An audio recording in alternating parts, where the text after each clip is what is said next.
If there's one skill I probably inherited from my father, it was his ability to read people, and it's probably why he was taken off this planet too soon, because he correctly predicted a number of events that happened after he passed. And I know what you're thinking right out of the gate, well, what did he predict accurately? Well, I was a very small child, I didn't know him very well, but there were two people I can think of off the top of my head he hated, and he never told anyone why. No one understood why, and then eventually we all found out why. So hold on to your socks for this one, because this is pretty good. And as always, make sure you like, comment, repost, and follow along for more story time. But for starters, it's very important to know that my dad was a golden retriever of a man, okay? He almost never disliked anybody. He had almost 1,000 people come to his funeral.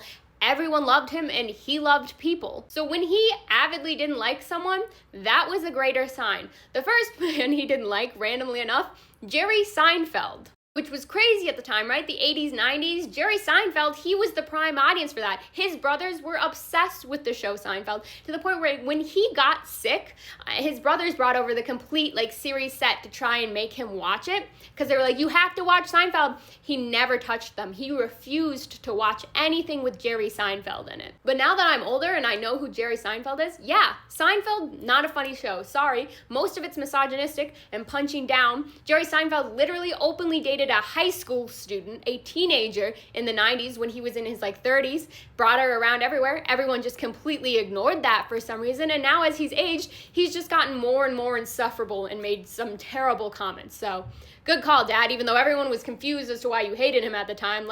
Yeah, everyone should have. And the other person I remember my dad being randomly outspoken against one day was someone who was actually a family friend, right? A dad of some kids that my siblings were friends with. And they were a very all-American family, well-known and beloved in the town, right? The dad was the coach of some little league teams or whatever, Think of that image. Everyone loved them. But we would all hang out, right? The kids would have play dates, the moms would hang out with the moms, he would hang out with the dad, and then one day he was like, we're not going there anymore. We're not messing with that family. We're gonna stop being friends with them. And obviously, we as small children didn't know what had happened at the time, but a few years ago, that family ended up on the national news. Turns out, and this is a much longer story for another day, but my dad had noticed that the dad had some maybe anger issues. And a few years ago, their son ended up on the news for pew-pewing the daughter, and it was a whole thing, and the family was, and everyone was like, oh my gosh, no one saw this coming, everyone loved them. You know who saw it coming? The man who's not alive anymore to say he saw it coming. He said there are problems in that house, and we're not going to it anymore. And he put his foot down, and that was that. He also didn't like the show The Apprentice, even though everyone was crazy about it at the time, so good call.